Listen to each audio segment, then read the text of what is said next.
কনসেপ্টটাই হচ্ছে সুস্থ থাকা, সুন্দর থাকা, ভালো থাকা। এক কথা হচ্ছে মেডিসিন মুক্ত থাকা, মানে আমার জীবনে যেন কোনো রোগ না আসে, আমার বডিতে যেন কখনো কোনো রোগের উপস্থিতি তৈরি না হয়। এটা হচ্ছে আমাদের জন্য ওয়ার্ল্ডের বেস্ট অপরচুনিটি, কারণ ফরমালিন প্রোডাক্টের এক্সক্লুসিভ প্রোডাক্ট আছে। ফর এক্সাম্পল এটা হচ্ছে ফরমাল ফাইবার, এটা হচ্ছে ফাইবার। সো ফাইবারটা হচ্ছে আমাদের বিজনেস, এই যে আমরা বিজনেসটা করি, বিজনেসের জন্য একটা গ্রেটেস্ট মাল্টি-বিলিয়ন ডলারের অপরচুনিটি হচ্ছে এই প্রোডাক্ট। কারণ এটা আমাদের পাকস্থলীকে ভালো রাখে, পেট ভালো রাখে। পেট নষ্ট হয় প্রতিদিন, প্রতি মিনিটে, প্রতি সেকেন্ডে, কারণ আমরা চা খাই, চিনি খাই, বিস্কিট খাই, চকলেট খাই, চিজ খাই, পান খাই, দরজা খাই, সিগারেট খাই, খাই তো নাকি? খাওয়া দাওয়া যেহেতু আমাদের আছে, আমাদের শরীর নষ্ট হওয়ার চান্সও আছে। মানুষ খাবার থেকে অসুস্থ হয়, এটা আমরা সবাই জানি। তাহলে আমাদের টোটাল কনসেপ্টটা হচ্ছে যেন আমরা মেডিসিন মুক্ত থাকতে পারি, মেডিসিন মুক্ত থাকতে হবে। আপনি চাইবেন না আপনার বিল্ডিংটা নষ্ট হয়ে থাকবে, চাইবেন? চাইবেন না। তো বিল্ডিং যদি নষ্ট হওয়াকে আপনি যদি প্রায়োরিটি না দেন, তাহলে বডিটাকে আপনি আগে মূল্যায়ন করেন। পৃথিবীর সবচাইতে ভালো ওই ব্যক্তি যে সুস্থ আছে, টাকা পকেটে আছে অনেক, এটা কিন্তু মানে ভালো বা হ্যাপিনেস থাকে, তার মানে যার সুস্থতা আছে সে পৃথিবীতে একটা সফল মানুষ। এবং যে দীর্ঘায়ু লাভ করে সুস্থ আছে সে পৃথিবীর অনেক মানুষের সাথে সফল। কারণ 80 বছর বয়স তার বডি কোনো রোগ নেই, 90 বছর বয়স তার বডিতে কোনো রোগ নেই। তাহলে পৃথিবীর শ্রেষ্ঠ সফল মানুষ রয়েছে। এখন বিল গেটস অসুস্থ, তাহলে তার সম্পদ দিয়েও কিছু কোনো লাভ নাই। আমাদের আছে এই সুস্থ থাকার এক্সক্লুসিভ প্রোডাক্ট, আমাদের ফরওয়ার্ড ফাইবার, আমাদের আছে ওয়ার্ল্ডের বেস্ট প্রোডাক্ট হচ্ছে ফরওয়ার্ড ব্রাইট টুথজেল বেস্ট। আমরা যেটা বেস্ট হিসেবে ইউজ করি, বেস্ট আছে আমাদের আছে হচ্ছে আমাদের ওয়ার্ল্ডের বেস্ট ওমেগা, ওমেগা 3 এর 9, এটা আমাদের বডি থেকে ফ্যাট রিডিউস করে, বডি থেকে না, এটা হচ্ছে ব্লাড থেকে ফ্যাট রিডিউস করে। ব্লাডে চর্বি জমলে রিস্ক আছে না নেই? আছে। কিরকম রিস্ক? হার্ট অ্যাটাক হবে, কিরকম রিস্ক? ব্রেন স্ট্রোক হয়ে যাবে, প্যারালাইজড হয়ে যাবে। তাহলে প্যারালাইজ না হওয়া, এখন আপনি গরুর মাংস ছাড়তে পারতেছেন, তাহলে গরুর মাংস খাওয়ার রিস্ক আছে কিনা? মুরগির মাংস খাওয়ার রিস্ক আছে কিনা? আমরা যে কেমিক্যাল খাচ্ছি, জুস খাচ্ছি, প্রিজারভেটিভ খাচ্ছি, রিস্ক আছে? রক্তের সাথে চর্বি বাড়তেছে, এটা হচ্ছে রক্তকে পরিষ্কার করে, এক কথায় শেষ। এটার কাজ হচ্ছে ব্লাডটাকে ওয়াশ করে ব্লাড থেকে সমস্ত চর্বিগুলোকে আলাদা করে। আর এটা যদি করা যায়, জয়েন্ট পেইন হবে না, চোখে ছানি পড়বে না, ব্রেন স্ট্রোক হবে না, জয়েন্টে প্রবলেম হবে না, আর কি হবে না? হার্ট অ্যাটাক হবে না, হাই কোলেস্টেরলের কারণে অনেকের হাই প্রেশার, এটা হবে না, লো প্রেশারের ঝুঁকি থাকবে না। তার মানে এটা হচ্ছে পরিপূর্ণ মাছের তেল, ফিশ অয়েল। এগুলো এই কারণে আপনাদেরকে রিভিউ করতেছি, মূলত যারা তারা এই প্রেজেন্টেশনগুলো এইভাবে করবে। এটা হচ্ছে ফিশ অয়েল, ব্লাড থেকে চর্বিকে আলাদা করে পরিষ্কার করে। আর ব্লাড থেকে যদি চর্বি পরিষ্কার হয়ে যায়, তাহলে যত ধরনের হার্ট ডিজিজ, স্ট্রোকজনিত সমস্যা, প্যারালাইজ, এগুলি কি আর হবে? তাহলে আমি যদি বর্ণনা করি, এই প্রোডাক্টটা হচ্ছে আমাদের ব্লাড থেকে কি পরিষ্কার করে?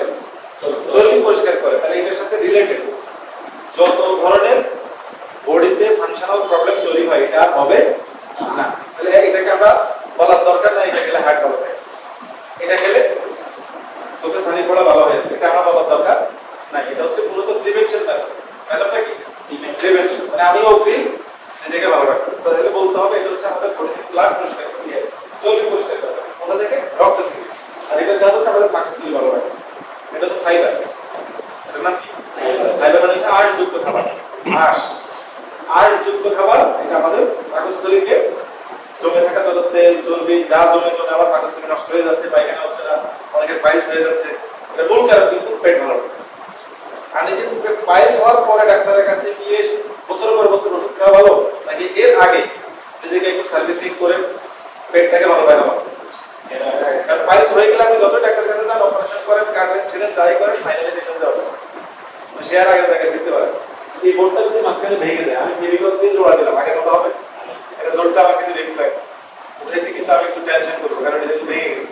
তাহলে আপনি যদি ডায়াবেটিসে অসুস্থ হয়ে যান, এরপরে এটাকে কন্ট্রোল রাখাটা কিন্তু সোট আপ হয়ে যায়, তাও হয়ে যায়, কারণ এই ব্যালেন্স হয়ে গেছে।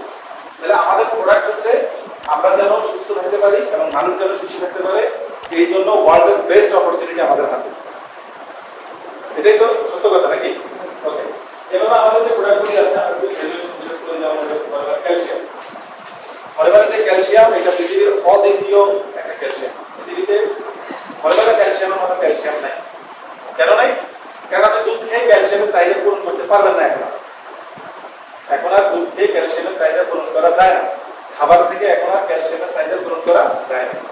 যদি যেত তাহলে আমরা কন্ডেন্স মিল্কের দুধ খাচ্ছি, পাউডার দুধ খাচ্ছি, গরুর দুধ খাচ্ছি, তাহলে আমাদের জয়েন্টে এত ব্যথা কেন, মসজিদে এত চেয়ার কেন, তাহলে আমরা দুধ খাচ্ছি। তাহলে বোঝা গেল যে আমরা বর্তমান পৃথিবীতে যে দুধের সাথে পরিচিত, এই দুধটা কোনো না কোনোভাবে কি করা, কোনো না কোনোভাবে এগুলোকে প্রক্রিয়া করা হয়েছে, প্রসেস করা হয়েছে, যার কারণে আমরা খাচ্ছি দুধ, পাচ্ছি না ক্যালসিয়াম।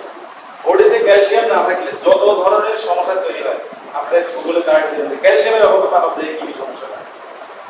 এই টোটাল সমস্যা সমাধানের জন্য লাগবে পিওর কি ক্যালসিয়াম। আর পিওর ক্যালসিয়াম ফর্মালিন প্রোডাক্টে আছে, এটা কোনো সাইড এফেক্ট নাই। এবং এই ক্যালসিয়াম ন্যাচারাল হওয়ার কারণে এটা যদি কন্টিনিউ কোনো ব্যক্তি 10 বছরও খায়, তার কিডনিতে পাথর হয়।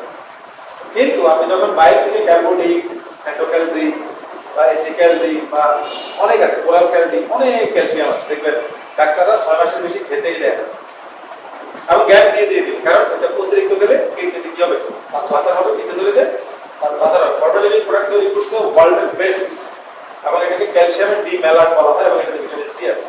এটা যখন আপনি খাবেন, আপনার ক্যালসিয়ামের ঘাটতিটা ফিল আপ করে হাড়টাকে কি করবে, স্ট্রং করবে। এটার সাথে জড়িত হচ্ছে দাঁত, দাঁতকে কি করবে, স্ট্রং করবে। এবং আমাদের অনেকেই দেখবেন মাথা ঝিমঝিম করে, মাথা কোনো কাজ করে, এটা ক্যালসিয়ামের সাথে। এবং দেখবেন শরীরের মধ্যে একটা অ্যাংজাইটি তৈরি হয়, ভালো লাগে। দেখবেন বয়স কম থাকার কারণে আমরা হয়তো মনে করি যে খুব চাঙ্গা দৌড়াদৌড়ি ভাব এসে বয়স হয়ে গেছে, আসলে এটা বয়সের দোষ না, বডিতে নিউট্রিশন সমস্যা, বডিতে কি সমস্যা, নিউট্রিশন প্রবলেম। তো ক্যালসিয়াম অত্যন্ত গুরুত্বপূর্ণ এবং শক্তিশালী। আর এটা কি রোগীর জন্য দরকার না যে সুস্থ আছে তার জন্য দরকার? সবার দরকার। রোগী যদি খাইতে চায় খেতে পারবে, বাট আমরা চাই সুস্থ মানুষ যেন রোগী না, সুস্থ মানুষ যেন কি না রোগী না। তাহলে আমাদের যে এই ফর্মালিন প্রোডাক্ট, যে প্রোডাক্ট নিয়ে আমরা কাজ করছি, আমরা কিন্তু কোনো ট্রিটমেন্ট নিয়ে কাজ করি না। আমরা কাজ করি হচ্ছে সারা পৃথিবীতে যদি আমরা ট্রিপল আকার করি, এখানে 5% মানুষ অনলি হসপিটালে দৌড়াতে হচ্ছে, আর 95% মানুষ যাদেরকে আমরা সুস্থ মনে করি, এর মধ্যে কোনো রোগ নির্ণয় না করে 75% মানুষ চলাফেরা করে। এই 75% লোককে 100% পরিণত হয়, কারণ এগুলো তো রোগী, মারা যাবে, ডাক্তার ডিক্লারেশন দিচ্ছে, মরবে, এরকম একটা সিম্পটম আছে।